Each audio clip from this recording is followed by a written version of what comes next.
Mr. Stark, it smells like a new car in here.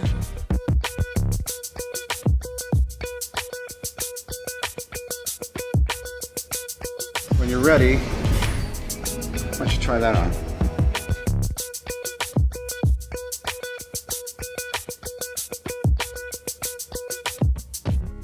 Thank you to CyberGhost VPN for sponsoring this video. With over 30 million users worldwide, CyberGhost is one of the world's leading VPN servers. Click the link in the description to get a 79% off discount. So last week I asked you guys on my YouTube story if you wanted to see me make the Iron Spider web shooter. And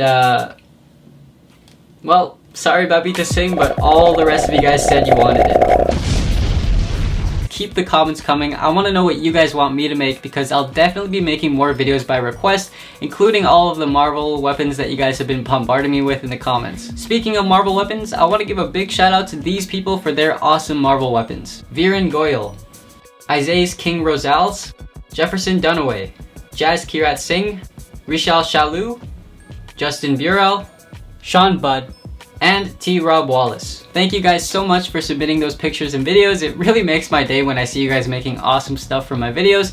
And hey, if you want a shout out, you can email or DM me a picture or video of something that you made from one of my videos, and I will gladly feature you. Now, don't worry, because I've provided free downloadable templates, which you can find in the description of this video, so you guys can follow along and build your own Iron Spider web shooter at home. But before I go ahead and reveal to you guys how I built this, let me tell you about today's sponsor, CyberGhost VPN. VPNs are a great way to protect your private information online. When you use CyberGhost VPN, all your data is protected with military-grade encryption, which allows you to surf the web safely and anonymously without anyone, including CyberGhost themselves, being able to track your internet activity. The great thing about CyberGhost is, since they encrypt all your data, you'll be fully protected when you're using public Wi-Fi. Nowadays, with free Wi-Fi being so common and widespread, your information could be at risk of getting into the wrong hands, so a VPN is more important to have than ever before. CyberGhost hosts thousands of servers across over 90 countries. So look, watch how easy it is for me to change my location.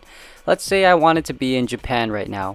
Well, no problem. With the simple press of a button, I can change locations almost instantly. By changing your location, you'll be able to access blocked content in your region from over 30 streaming services, as well as different websites, video games, social media platforms, and pretty much everything else that's blocked in your region. Just one subscription allows you to protect up to 7 devices at a time, whether you're on Windows, Mac, iOS, Android, or pretty much any other device. If you use my link in the description, you can get 79% off the original price, which comes out to just $2.75 a month. The best part is that they've got a 45-day money-back guarantee, so it's absolutely risk-free. Again, make sure you click the link in the description below, and just want to say a big thank you to CyberGhost for supporting my channel. I left links in the description to all the materials I used, and if you're going to make this, I would really recommend that you use the links to buy the same spring and magnets that I have, because these particular materials are what make up the shooting mechanism, and they require very specific specs. So you can use some other alternative, but I can't really guarantee that it'll work, and you'll sort of be on your own at that point. By the way, I numbered all of the template pieces in the order that they appear in this video, so they should be very intuitive and easy to follow. The first thing I did was make the base of the web shooter. Now, the general idea behind how I'm going to build this whole web shooter is I'm basically going to make all of the major big shapes and structures using cereal box, and then I can layer on some craft foam here and there for the purpose of detail work and texture.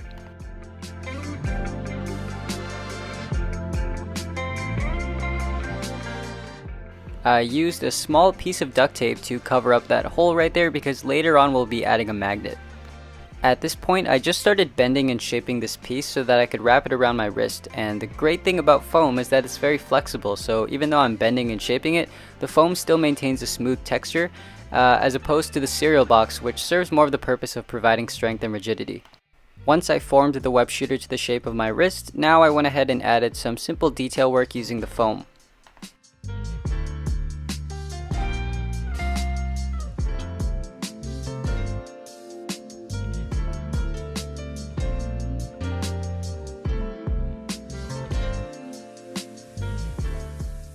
After I finished the basic structure of the whole web shooter, I figured it would be a good time to paint it right before it starts to get complicated with all the different layers and whatnot, which would make it harder to paint.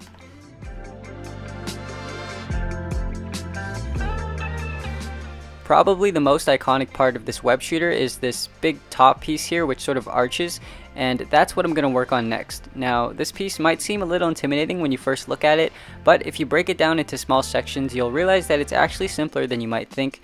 and it's really just the grooves and detail work which make it look more complicated than it is. Of course, I've included all of these pieces in the template, so if you plan on making this, just follow along with this video and you should be able to replicate the look that I achieved. As you can see, I folded over all those little tabs, and that's just going to help us later on when we go to connect the pieces together. Alright, well, we can go ahead and set that piece aside for now because we're going to work on some of the other pieces that are going to connect onto those tabs that we just folded.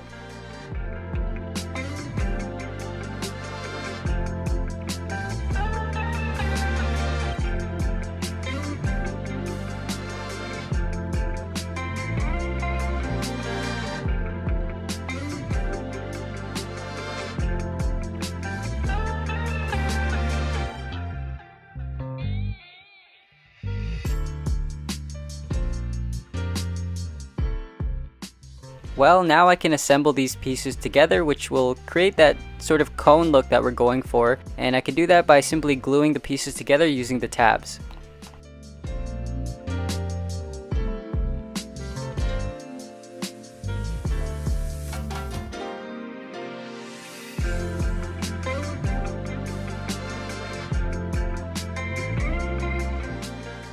Remember how I talked about breaking this piece into small sections? Well, there's one more section left to do, which will complete that tapered look that we're trying to achieve.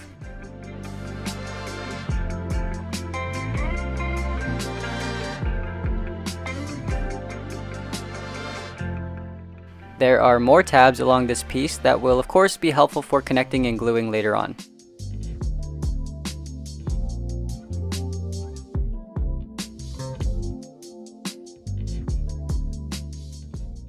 Now these inner tabs right here don't really need to be folded because this piece is going to get glued on basically almost flush with the other piece.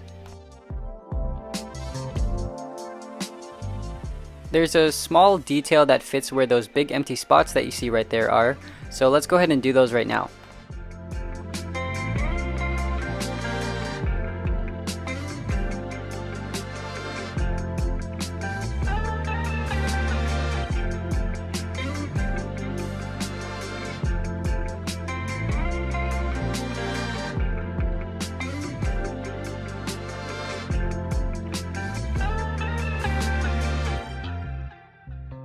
Now time for the fun part, which is painting it.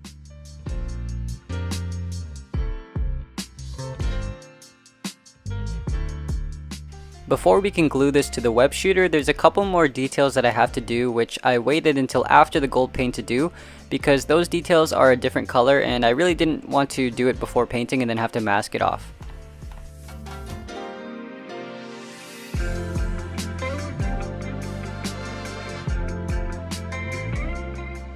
If you're going to make this, then make sure you use white glue and not super glue on those blue pieces because super glue will bleed right through the paper and it won't look as good. Now, using those tabs that we created earlier, I glued the two pieces together like this.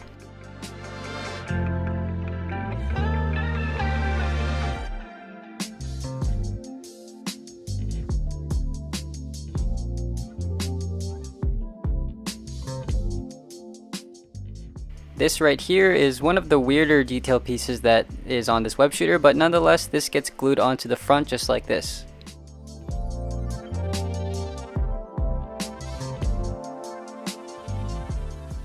Next, we need to work on the actual shooting part of the web shooter, so the first step to doing that is creating the barrel. And we want this barrel to be just large enough to allow the spring to slide freely, so once I've got the correct size tube, I can glue that end of the paper shut. Since this barrel is made out of paper, I reinforced the whole thing by adding a layer of super glue. And after the super glue dries, it would be a good idea to test to see if the spring still fits because the glue would have made the walls thicker. Using some thin corrugated cardboard, I cut out this super tiny ring and then hardened it with super glue. And that inside hole was cut out with a hole puncher, so a hole puncher comes in handy here. Once that ring is all dried and hardened, I can glue that ring to the end of the barrel. And more gold paint. The next thing I'm going to do is make the projectile, which is that thing that's going to shoot out of the barrel and stick to metal surfaces. So to do that, I first start by wrapping some paper around a bamboo stick like this. Now I can glue a 5x3mm magnet onto the end of the projectile, and then flip it over and glue a 6x3 magnet on the other side. I wrap a thin strip of paper around the 6x3 magnet and add lots of super glue to harden it. And the spring just slides onto the projectile like this, and we can add a little bit of glue on the end like that to keep it in place.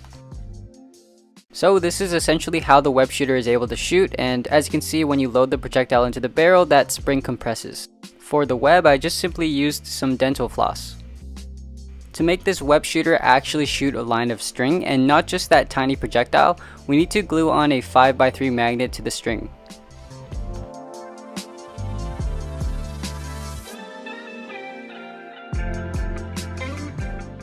Before we can glue the barrel onto the web shooter, we need to make this nozzle piece, which is going to wrap around the barrel.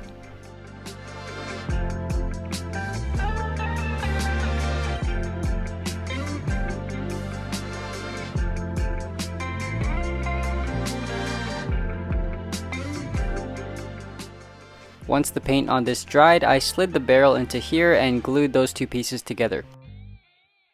Now we can glue this entire piece to the web shooter, and I'm going to make a small 1-inch mark right here to indicate where I want this piece to be glued. The reason I'm doing this is because I don't want too much of the nozzle glued onto the web shooter, or else it'll end up sticking out the back. This piece right here is basically going to hold the web cartridge. Once that gets painted gold, I can glue that right there. For the trigger, I'm going to start by gluing this thin piece of corrugated cardboard to this popsicle stick. Since the trigger is black, I'm going to be painting it using some gloss black spray paint.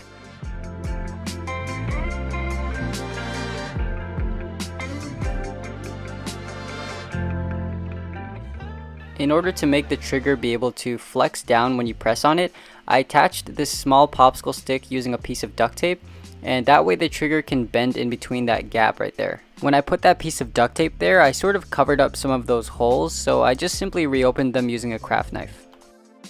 Now I made the stop block, which is basically this little tiny block that's going to stop the projectile from coming out until that block is manually lowered. I glued that stop block right into that slot right there.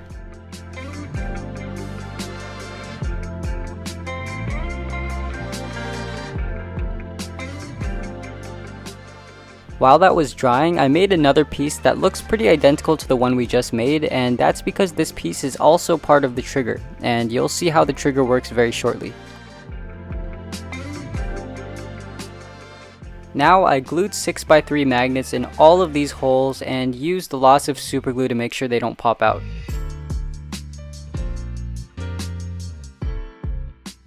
After those magnets fully dried, I glued these two pieces together like so.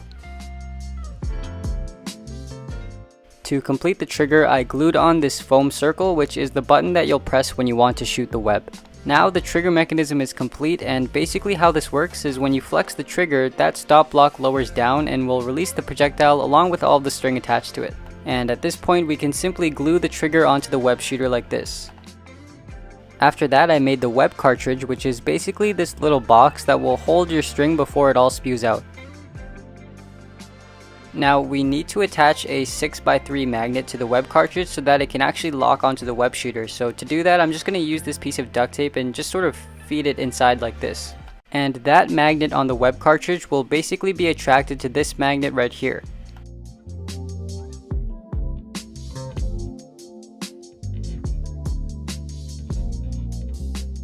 And I added some Velcro straps here to make it wearable. The last thing to do before this web shooter is complete is make a reloading stick. Now last video I asked you guys if you wanted to see me make a more efficient reloading system, and a bunch of you said you did, so here it is.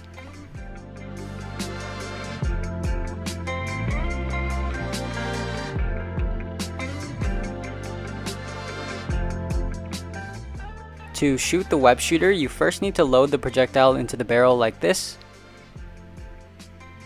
Then simply insert the web cartridge, and doing this will make the magnet on the string clip onto the back of the projectile.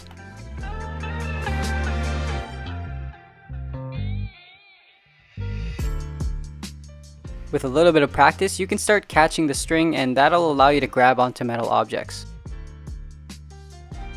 Well, now all that's left to do is go out and be a good friendly neighborhood Spider-Man and combat some local graffiti.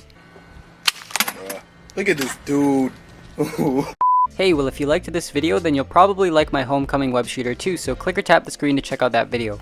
Thank you so much to my patron Anthony Riolo, and if you would like to become a patron as well, there's a link in the description below to my Patreon page, but hey, you can always support this channel for free by subscribing to see my future videos.